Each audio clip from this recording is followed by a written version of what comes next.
नमस्कार साथियों, मैं महेश बिश्नोई आपका स्वागत करता हूं आपके अपने YouTube चैनल केम अड्डा पर। आशा करता हूं कि आप सभी लोग स्वस्थ होंगे, खुशहाल होंगे और आपकी जो तैयारी है सी टेट टीजीटी साइंस की वो बेहतरीन चल रही होगी, अच्छी चल रही होगी। ठीक है साथियों, जैसा कि आप जानते हैं कि हम टीजीटी साइंस के समर्पण बैच में सी टेट के लिए सी टेट जो कि जनवरी 2024 में होना है, उस सी टेट के एग्जाम में हम जो समर्पण बैच हैं वो आपके लिए लेकर आए हैं साथियों। सीबीएसई का सी टेट 2024 का टीजीटी साइंस का समर्पण बैच है साथियों, जिसमें हम फुल सिलेबस को कवर करने वाले हैं साइंस के, और पीवाईक्यू सीरीज को हम साथ में लास्ट में कवर करेंगे। ठीक है, तो अभी तक जो हमने सीरीज की है हमारी केमिस्ट्री के पोर्शन में, उसमें हमने देखा है कि जो केमिकल इक्वेशन और रिएक्शन वाला पार्ट है वो हमने देख लिया है साथियों। अब जो आज जो हम करने वाले हैं वो है हमारा नेक्स्ट पार्ट, जिसमें हम एसिड बेस एंड सोल्ट को पढ़ने वाले हैं। आज जो हम पढ़ने वाले हैं वो है एसिड बेस एंड सोल्ट्स जो चैप्टर है उसको कवर करेंगे। तो इसमें से आज हम कोशिश करेंगे कि हम एसिड और बेस के बारे में कवर कर लें पूरा, फिर लास्ट जो इसका सेकंड पार्ट आएगा उसके अंदर हम सोल्ट को कवर कर लेंगे। ठीक है, कोशिश तो यही रहेगी, देखते हैं आगे। आज हम बात करने वाले साथियों सबसे पहले किसके बारे में, एसिड के बारे में। एसिड का मतलब अम्ल। अम्ल क्या होते हैं, एसिड क्या होते हैं, या फिर बेस क्या होते हैं, कैसे इनको पहचाना गया। सबसे पहले अम्ल का मतलब क्षार। अम्ल और क्षार क्या होते हैं, एसिड और बेस क्या होते हैं। एसिड कोई भी ऐसे सब्सटेंस, सबसे पहली बेसिक डेफिनेशन जो दी जाती थी वो किस पे थी, बेस्ड अपॉन टेस्ट।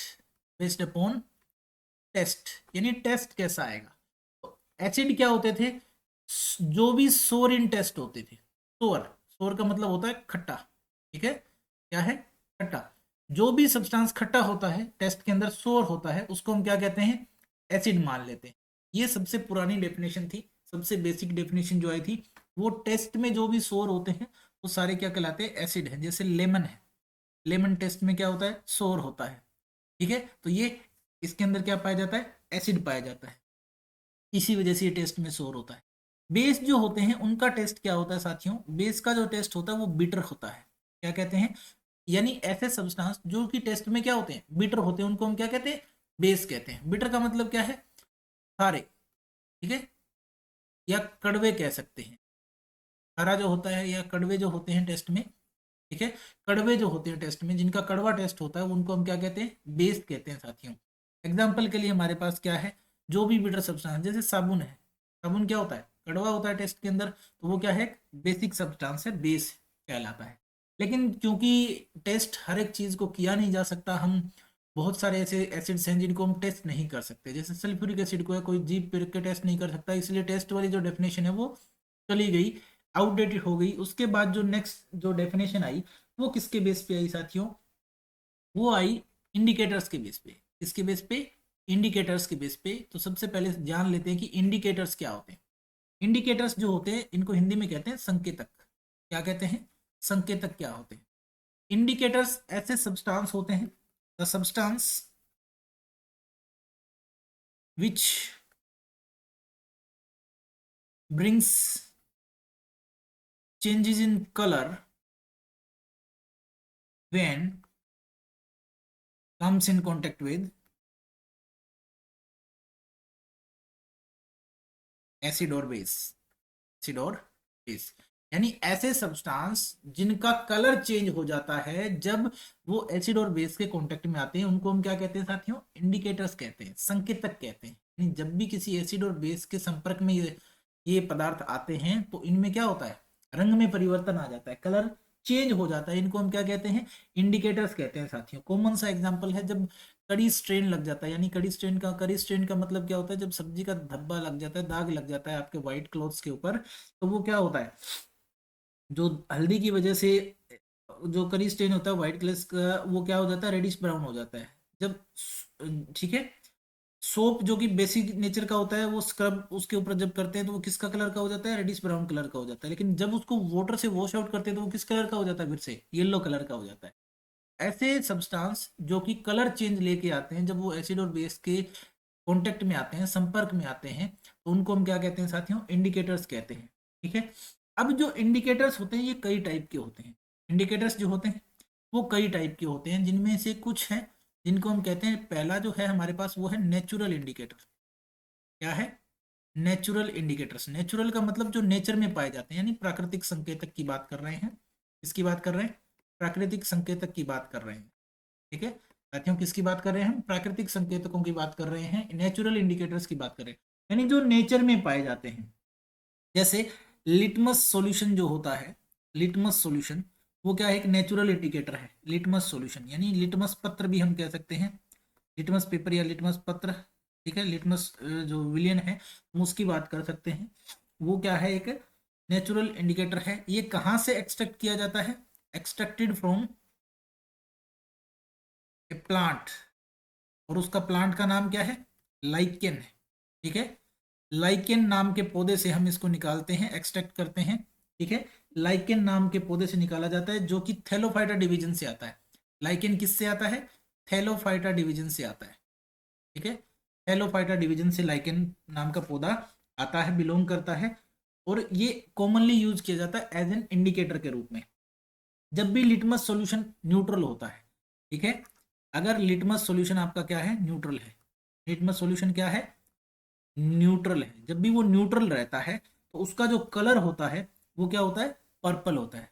ठीक है, वो किस कलर का होता है साथियों? पर्पल कलर का होता है। यानी लिटमस सॉल्यूशन न्यूट्रल स्टेट में पर्पल कलर का होता है, यानी जब वो ना तो एसिडिक हो ना ही बेसिक हो। और भी बहुत सारे नेचुरल इंडिकेटर हमारे पास होते हैं साथियों, जैसे हमारे पास टर्मरिक होता है, red cabbage leaves, red cabbage leaves. ठीक है, यानी लाल गोभी की पत्तियां, टर्मरिक। ठीक है, लाल गोभी की पत्तियां, टर्मरिक होता है। हमारे पास हल्दी। ठीक है, हल्दी के अलावा हमारे पास कलर्ड पेटल होती है, कुछ फ्लावर्स की कलर्ड पेटल होती हैं। जैसे वो फ्लावर्स कौन कौन से होते हैं? जैसे हाइड्रेंजिया। ठीक है, हाइड्रेंजिया, पेटूनिया। ठीक है, एंड जिरेनियम, एंड जिरेनियम। ये फ्लावर्स हैं। ये क्या है? फ्लावर्स हैं। इनकी कलर्ड पेटल जो होती है, कलर्ड पेटल यानी जो रंगीन पत्तियां होती हैं इनकी, वही क्या काम आती हैं? फूलों की एज एन नेचुरल इंडिकेटर के रूप में काम आती है साथियों। ये सारे एग्जाम्पल हैं किसके? नेचुरल इंडिकेटर्स के। टर्मरिक जो हमारे घरों में मिल जाता है, सिंपल है। ये इनको हम एसिड बेस इंडिकेटर भी कहते हैं। दीज और these are also called as, also called as acid base indicators. क्या कहते हैं? Acid base indicators. अब लिटमस वाले, लिटमस पेपर की अगर बात करें तो एसिड क्या होते हैं उसके बेस पे डेफिनेशन क्या है? लिटमस के बेस पे डेफिनेशन क्या है? एसिड वो सब्सटेंस है जो ब्लू लिटमस को क्या कर देते हैं? ब्लू लिटमस, ब्लू लिटमस को रेड में टर्न करते हैं। क्या करते हैं? एसिड बेस सब्सटेंस होते हैं जो ब्लू लिटमस को किस में टर्न कर देते हैं साथियों? रेड में कन्वर्ट करते हैं। और बेस कौन से सब्सटेंस होते हैं जो कि रेड लिटमस को, रेड लिटमस को ब्लू में कन्वर्ट करते हैं? बेस कौन से सब्सटेंस होते हैं जो कि रेड लिटमस को ब्लू में कन्वर्ट कर देते हैं? ट्रिक क्या है यहाँ पर साथियों याद रखने की? ट्रिक यहाँ पर क्या है? एसिड रेड, लास्ट का डी लेटर, बेस और ब्लू लास्ट ई लेटर। ये ट्रिक है, लास्ट लेटर इनका याद रखने का ट्रिक है। यानी इसमें कन्वर्ट हो जाएगा, रेड में कन्वर्ट हो जा रहा है तो एसिड है, ब्लू में कन्वर्ट हो रहा है लिटमस पेपर तो वो बेस है साथी। ठीक है, ये है लिटमस पेपर के बेस पे जो क्लासिफिकेशन है एसिड और बेस का। अब ये जो इंडिकेटर्स हैं, अब इनके अलावा और भी इंडिकेटर्स होते हैं। जैसे इनके अलावा क्या होते हैं? ये तो नेचुरल इंडिकेटर्स हैं। नेचुरल इंडिकेटर के अलावा ऐसे भी इंडिकेटर होते हैं जो सिंथेटिक होते हैं।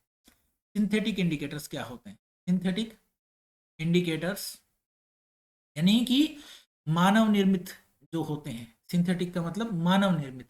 ठीक है, मानव निर्मित संकेतक, इनकी हम बात करें, यानी जो लैब में सिंथेसाइज किए जाते हैं उनकी बात करते हैं। तो इनके अंदर मिथाइल ऑरेंज, फिनोफ्थलीन जैसे एग्जाम्पल आते हैं। Methyl orange and phenolphthalein. ठीक है, फिनोल्फथलीन एग्जाम्पल आ जाते हैं हमारे लिए। ये एसिड और बेस के लिए टेस्ट किए जाते हैं, इंडिकेटर्स इनको कहते हैं। इसके अलावा भी कुछ टाइप के इंडिकेटर्स होते हैं जिनको हम अभी पढ़ने वाले हैं। ठीक है, जो नेक्स्ट है हमारे पास वो है, कुछ इंडिकेटर्स ऐसे होते हैं जो ऑर्डर पे बेस्ड होते हैं। कैसे बेस्ड होते हैं? ऑर्डर पे, यानी अगर वो इंडिकेटर हम डाल दें तो ऑर्डर में चेंज आ जाएगा। यानी जो स्मेल है उसमें चेंज आ जाए। तो ऑर्डर वाले बेस पे कौन से होते हैं, उनको हम कहते हैं ऑल फैक्ट्री इंडिकेटर्स। ठीक है, उनको हम क्या कहते हैं, ऑल फैक्ट्री इंडिकेटर्स। क्या कहते हैं साथियों, ऑल फैक्ट्री इंडिकेटर्स। ठीक है, उनको हम कहते हैं all factory indicators, all factory indicators.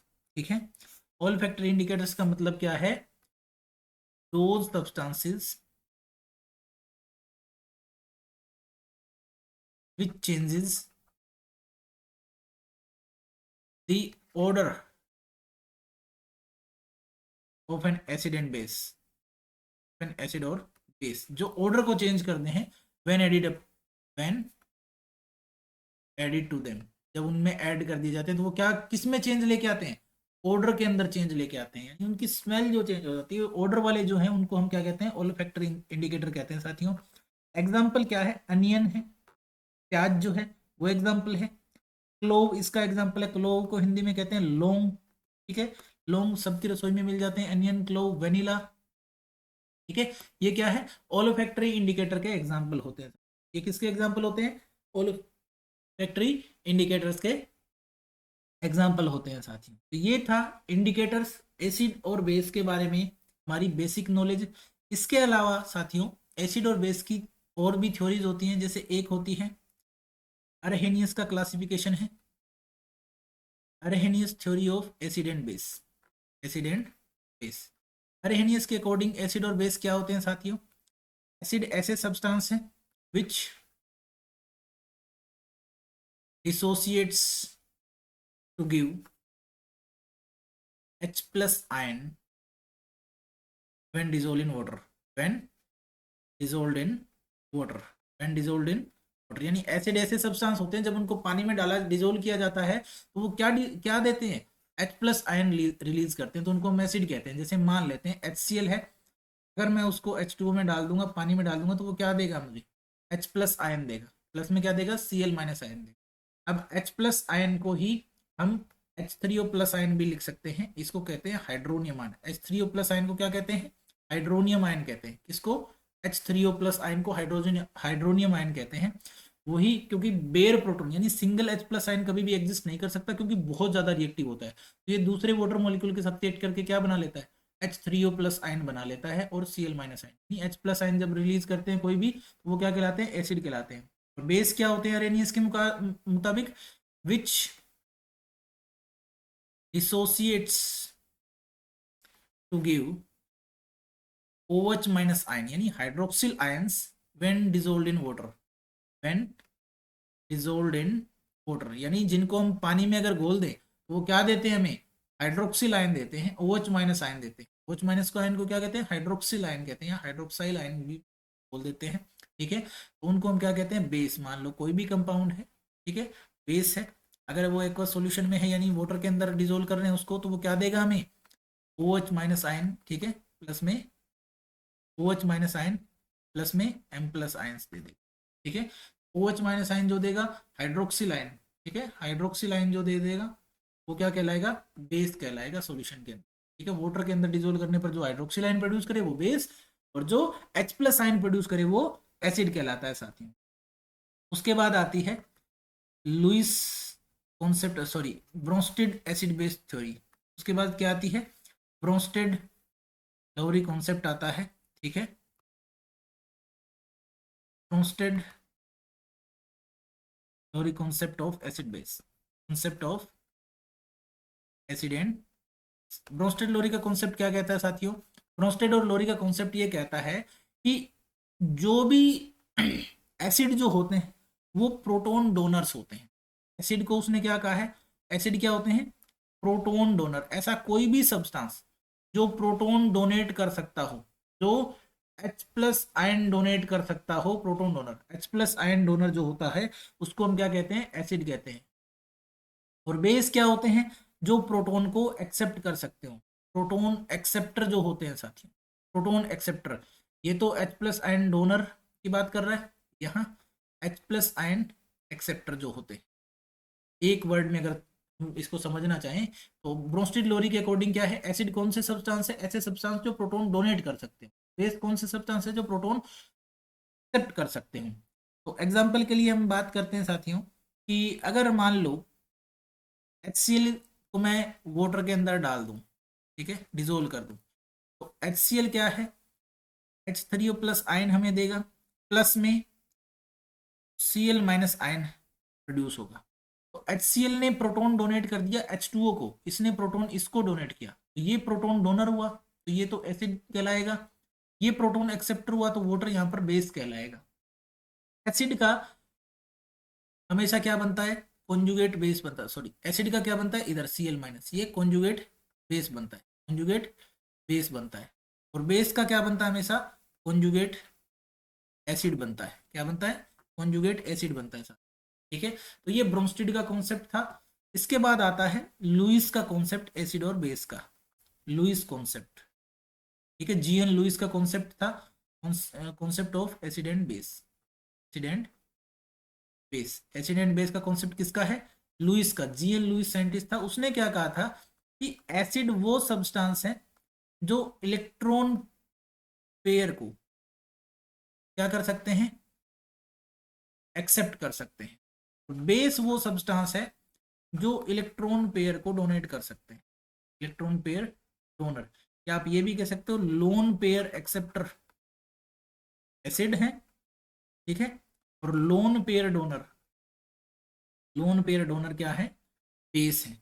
Example के लिए जैसे BF3 जो है ये एक्सेप्ट करता है इलेक्ट्रॉन पेयर को, तो ये एसिड कहलाता है।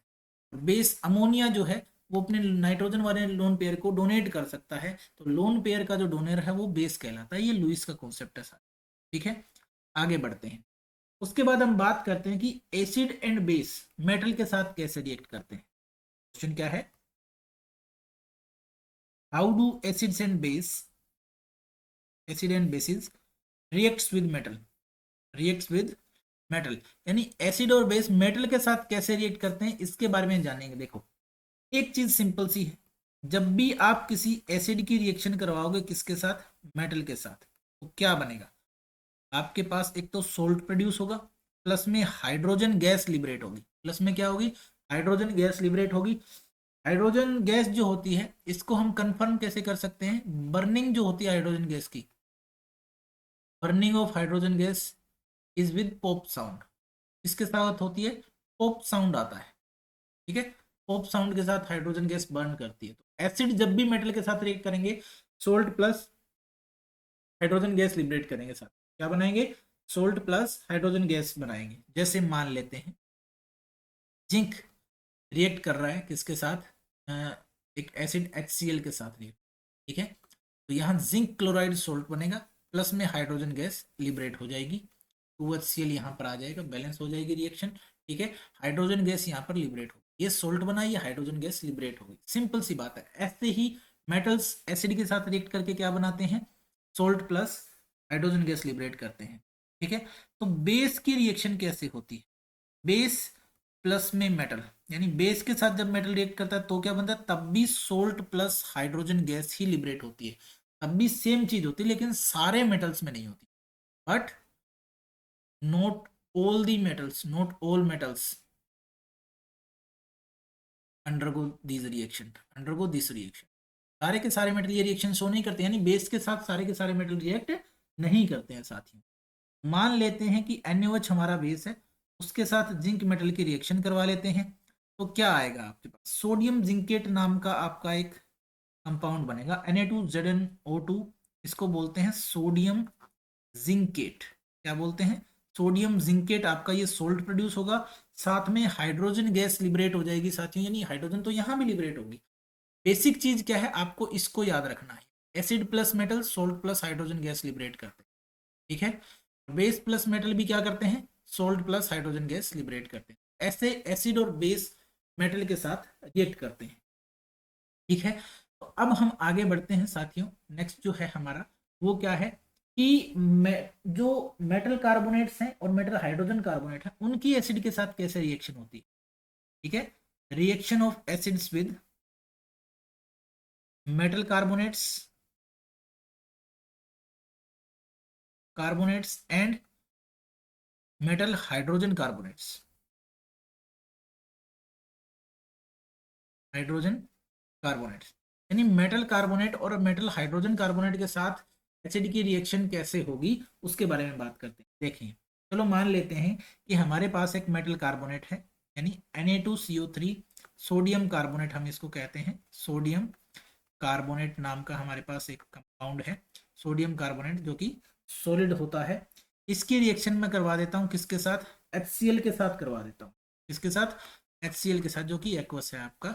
इसके साथ जब रिएक्शन करवाऊंगा, यानी किसकी रिएक्शन है, मेटल कार्बोनेट की, एसिड के साथ रिएक्शन करवा रहा हूँ, और मुझे मिलेगा क्या, मुझे NaCl मिलेगा, ठीक है, एक्वस, प्लस में वाटर मिलेगा, ठीक है, प्लस में CO2 गैस लिबरेट होगी। प्लस में क्या मिलेगी, CO2 गैस मिलेगी, यानी sodium carbonate hydrochloric acid, hydrochloric acid की रिएक्शन, सोडियम क्लोराइड सोल्ट मिलेगा, sodium chloride salt plus water plus carbon dioxide, carbon dioxide बनेगा। मैं जनरली क्या कह सकता हूँ कि जब भी कार्बोनेट के साथ रिएक्शन होती है तो क्या होगा, यहां मैं लिख सकता हूँ कि metal carbonate, metal carbonate plus acid क्या लिबरेट कर, क्या मिलेगा हमें, salt plus water plus CO2 gas मिलेगी, प्लस क्या मिलेगी,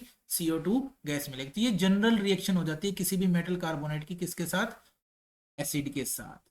मेटल कार्बोनेट की रिएक्शन किसके साथ है, एसिड के साथ, यानी जब भी कोई मेटल कार्बोनेट एसिड के साथ रिएक्ट करेगा तो एक सोल्ट बनाएगा, वाटर बनाएगा, और CO2 गैस उसमें से लिबरेट होगी। अब बात करते हैं कि अगर कोई हाइड्रोजन कार्बोनेट है, जैसे NaHCO3 सोडियम हाइड्रोजन कार्बोनेट जो है सॉलिड स्टेट में जो होता है, उसकी रिएक्शन मैं करवा देता हूँ HCl के साथ, यानी एसिड के साथ, तो क्या प्रोड्यूस होगा, फिर से मेरे पास क्या प्रोड्यूस होगा, NaCl सोल्ट प्रोड्यूस होगा, प्लस में वाटर प्रोड्यूस होगा, और प्लस में CO2 गैस प्रोड्यूस होगी। यानी मेटल हाइड्रोजन कार्बोनेट की रिएक्शन है, मेटल हाइड्रोजन कार्बोनेट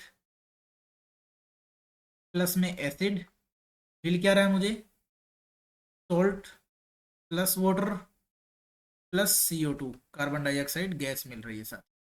तो दोनों ही रिएक्शन में, चाहे कार्बोनेट की रिएक्शन हो चाहे हाइड्रोजन कार्बोनेट की रिएक्शन हो, मुझे क्या मिला, salt plus water plus carbon dioxide gas मिली, ठीक है। अब ये जो कार्बन डाइऑक्साइड गैस है, इसको हम क्या कर सकते हैं, हम इसको लाइम वाटर से पास करवा सकते हैं, ठीक है। तो लाइम वाटर को पास करवाने पर ये क्या कर देती है, उसको मिल्की बना देती है। यानी CO2 गैस की इवोल्यूशन को हम टेस्ट कैसे कर सकते हैं, हम इसको लाइम वाटर से पास करवा देंगे, यानी कैल्शियम हाइड्रोक्साइड जो होता है, इसको हम क्या कहते हैं, एक्वस सॉल्यूशन कैल्शियम हाइड्रोक्साइड का, इसको हम कहते हैं लाइम वाटर। लाइम वाटर के अंदर अगर CO2 गैस पास करवा दी जाए साथियों, तो वो क्या प्रोड्यूस करती है, कैल्शियम कार्बोनेट सॉलिड, एक प्रेसिपिटेट व्हाइट कलर का प्रेसिपिटेट प्रोड्यूस करती है, व्हाइट PPT बनाती है सोडियम कैल्शियम कार्बोनेट का, साथ में वाटर बना देती है H2O लिक्विड। यानी CO2 गैस जब भी लाइम वाटर में से पास की जाती है तो वो लाइम वाटर को क्या कर देती है, CO2 turns lime water milky, lime water milky, lime water को क्या कर देता है, CO2 उसको टर्बिड कर देती है, मिल्की या फिर टर्बिड भी बोल देते हैं कई बार इसको, क्वेश्चन को चेंज करने के लिए, थोड़ा सा इंटरेस्टिंग बनाने के लिए क्या कर देते हैं, टर्बिड बोल देते हैं। अगर एक्सेस ऑफ कार्बन डाइऑक्साइड पास कर दें तो क्या बनेगा, अगर एक्सेस में ले लें कार्बन डाइऑक्साइड तो क्या बनेगा, तो कैल्शियम कार्बोनेट प्लस में H2O प्लस में CO2 फिर से, यानी वो CO2 इसके साथ भी रिएक्ट कर जाएगी अगर एक्सेस में होगी। क्या है, if CO2 is in excess, अगर एक्सेस में पास कर दी जाए तो क्या हो जाएगा, वो इसके साथ रिएक्शन करके क्या बना देगी, कैल्शियम हाइड्रोजन कार्बोनेट, क्या बना देगी, कैल्शियम हाइड्रोजन कार्बोनेट बना देगी। और ये जो कैल्शियम हाइड्रोजन कार्बोनेट होता है ये क्या होता है, सोल्यूबल इन वाटर, ये पानी में घुल जाता है, सोल्यूबल होता है वाटर में। यानी अगर एक्सेस में CO2 पास करवा देंगे तो पहले तो वो मिल्की हो जाता है, लेकिन जैसे ही एक्सेस मिलेगी उसको, वो एक सोल्यूबल सब्सटेंस बना देगा, यानी कलरलेस सॉल्यूशन आ जाएगा आपके पास, कैल्शियम हाइड्रोजन कार्बोनेट बन जाएगा, ठीक है। जैसे लाइमस्टोन है, चौक है, मार्बल है, ये डिफरेंट फॉर्म होते हैं कैल्शियम कार्बोनेट के ही, ठीक है। जितने भी मेटल कार्बोनेट है या हाइड्रोजन कार्बोनेट है वो एसिड के साथ रिएक्ट करते हैं, कोरस्पॉन्डिंग सोल्ट बनाते हैं, कार्बन डाइऑक्साइड एंड वाटर को रिलीज करते हैं साथियों, ठीक है। तो ये हो गई हमारी मेटल हाइड्रो कार्बोनेट और हाइड्रोजन कार्बोनेट की रिएक्शन। अब एसिड एंड बेस आपस में कैसे रिएक्ट करते हैं, नेक्स्ट जो है मेन थिंग है वो क्या है, how do acid and base react with each other, react with each other, ठीक है, एक दूसरे के साथ कैसे रिएक्ट करते हैं। एक रिएक्शन जो हमने पीछे जब हमने चैप्टर किया था केमिकल इक्वेशन एंड रिएक्शन वाला, तो उसमें मैंने एक नेम रिएक्शन छोड़ दी थी, मतलब टाइप ऑफ रिएक्शन छोड़ा था जानबूझ के, क्योंकि वो हमें यहाँ भी पढ़ना था, ठीक है। तो जब भी कोई एसिड किसी बेस के साथ रिएक्ट करता है, याद रखना, जब भी कोई एसिड किसी बेस के साथ रिएक्ट करता है साथियों, तो वो हमेशा सोल्ट प्लस वाटर प्रोड्यूस करते हैं। इस रिएक्शन को कहा जाता है न्यूट्रलाइजेशन रिएक्शन। कौन सी रिएक्शन कहा जाता है? न्यूट्रलाइजेशन रिएक्शन, यानी उदासीनीकरण,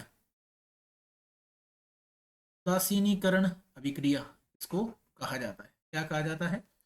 उदासीनीकरण अभिक्रिया इसको कहा जाता है, यानी न्यूट्रलाइज कर देता है। एसिड और बेस एक दूसरे को क्या कर देते हैं? न्यूट्रलाइज कर देते हैं, एक दूसरे के इफेक्ट को नलीफाई कर देते हैं। एग्जाम्पल के हम ले लेते हैं, HCl की रिएक्शन करवा लो NaOH के साथ, तो क्या बनेगा? NaCl सोल्ट प्लस में वाटर बनेगा। सोल्ट प्लस वाटर आपका प्रोड्यूस होगा साथियों, सोल्ट प्लस वाटर आपका क्या होगा? प्रोड्यूस होगा। तो इस रिएक्शन को क्या कहते हैं? न्यूट्रलाइजेशन रिएक्शन कहते हैं, ठीक है। उसके बाद बात आती है reaction of metallic oxide with acid. अब मेटल के जो ऑक्साइड होते हैं उसकी रिएक्शन देखते हैं। Reaction of metallic oxides with acids, acids के साथ मेटलिक ऑक्साइड कैसे रिएक्ट करते हैं। तो पहली चीज आपको जो मेटलिक ऑक्साइड के बारे में पता होनी चाहिए वो क्या होती है साथियों, ठीक है। जो मेटलिक ऑक्साइड्स होते हैं वो क्या होते हैं? बेसिक इन नेचर होते हैं। क्या होते हैं? Basic in nature. अब चाहे वो मेटल के ऑक्साइड हो या फिर मेटल के हाइड्रोक्साइड हो, ठीक है, और क्या हो, चाहे मेटल के हाइड्रोक्साइड हो। Oxide and hydroxides of metals, metal के जो ऑक्साइड और हाइड्रोक्साइड होते हैं वो क्या होते हैं? बेसिक इन नेचर होते हैं, यानी नेचर में बेसिक होते हैं। तो अगर हम मेटल ऑक्साइड की रिएक्शन करवाते हैं किसके साथ, कोई मेटल ऑक्साइड है उसकी रिएक्शन अगर हम करवाते हैं किसके साथ? एसिड के साथ, तो हमें क्या मिलता है? सोल्ट प्लस वाटर मिलता है। ऐसा क्यों साथियों? क्योंकि जो ऑक्साइड और हाइड्रोक्साइड होते हैं मेटल के, वो क्या होते हैं? बेसिक नेचर के होते हैं। और अगर बेस की रिएक्शन एसिड के साथ करवाएंगे तो क्या हो जाएगा? न्यूट्रलाइजेशन रिएक्शन हो जाएगी साथियों। ऊपर वाली रिएक्शन ही हमें वापस मिल जाएगी, यानी न्यूट्रलाइजेशन रिएक्शन का एग्जाम्पल हो जाती है ये वाली रिएक्शन। किसका एग्जाम्पल हो जाती है? न्यूट्रलाइजेशन रिएक्शन का एग्जाम्पल हो जाती है साथियों, ठीक है। अब बढ़ते हैं आगे। जैसे मान लो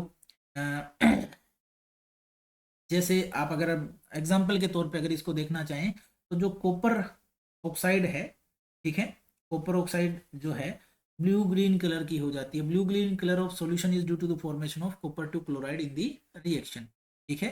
कॉपर क्लोराइड क्या होती है? वो ब्लू ग्रीन कलर की हो जाती है। ये एक एग्जाम्पल हम कह सकते हैं। जब हम कॉपर ऑक्साइड जो होते हैं उसके अंदर डाइल्यूट HCl डालते हैं, ठीक है, इसके अंदर कॉपर ऑक्साइड के अंदर क्या डालते हैं? डाइल्यूट HCl डालते हैं। इसके अंदर कॉपर ऑक्साइड के अंदर क्या डाल देते हैं? HCl डालते हैं। कैसा?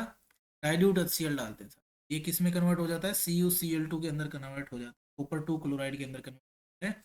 प्लस में हमें क्या मिलता है? साथ में हमें वाटर मिल जाता है। साथ में क्या मिल जाता है? वाटर मिल जाता है साथ में, ठीक है। सिंपल सी चीज़ है, इसको 2 से मल्टीप्लाई कर दो, आपकी रिएक्शन क्या हो जाती? बैलेंस हो जाती। अब अगर हम बात करें कि मेटल ऑक्साइड्स जो होती हैं ये बेसिक होती हैं, ये तो हमें पता चल गया।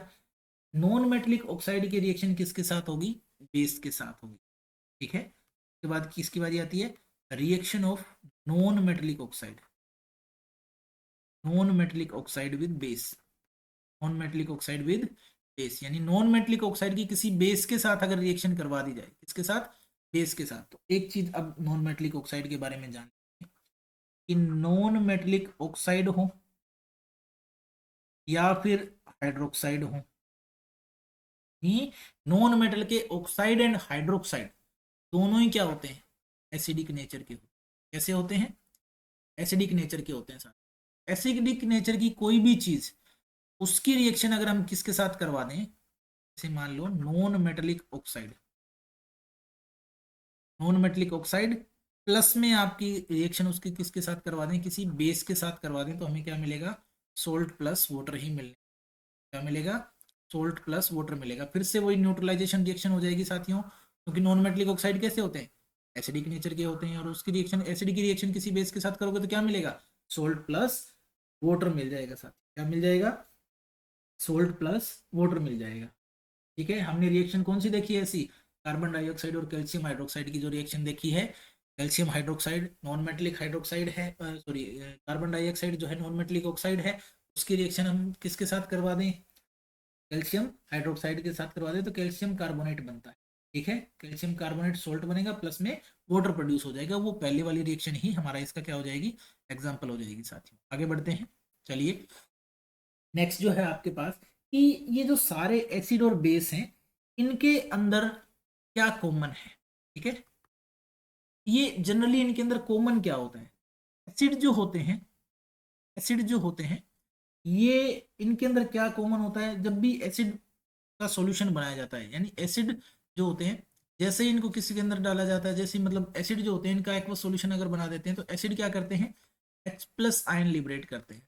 लगभग जितने भी एसिड है, मोस्ट ऑफ द एसिड क्या करते हैं, H प्लस आयन लिबरेट करते हैं। जैसे HCl है, इसका आयनाइजेशन करवा दो, H plus plus Cl minus ion मिलेगा। आपके पास HNO3 है, इसका आयनाइजेशन करवा दो, आपके पास H प्लस प्लस में NO3 माइनस आयन मिलेगा। H2SO4 है, इसका आयनाइजेशन करवा दो, आपको 2H प्लस प्लस में SO4 2 माइनस मिलेगा। यानी सब में क्या कॉमन आ रहा है, H प्लस आयन ही आपको प्रोड्यूस हो रहे हैं। यानी एसिड क्या प्रोड्यूस करते हैं, acid produces, acid produces hydrogen ions, H plus ion, जो मैं पहले ही आपको बता चुका हूँ। तो बेस में क्या चीज कॉमन होती है, जनरली सारे ही बेस जो होते हैं ना वो OH माइनस आयन यानी हाइड्रोक्सिल आयन प्रोड्यूस करते हैं।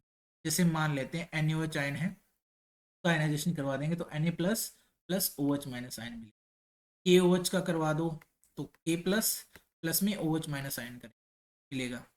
MgOH whole twice magnesium hydroxide यानी मिल्क ऑफ मैग्नीशिया का करवा दो, Mg2 plus plus 2 OH minus ion मिलेगा। यानी इसमें क्या कॉमन आ रहा है, बेस जो होते हैं, base produces, base produces OH minus ion. तो इन दोनों में कॉमन क्या होता है, एसिड्स में कॉमन होता है H प्लस आयन, और बेस में कॉमन क्या होता है, हाइड्रोक्साइड आयन। जनरली इनके अंदर क्या होता है, कॉमन होता है।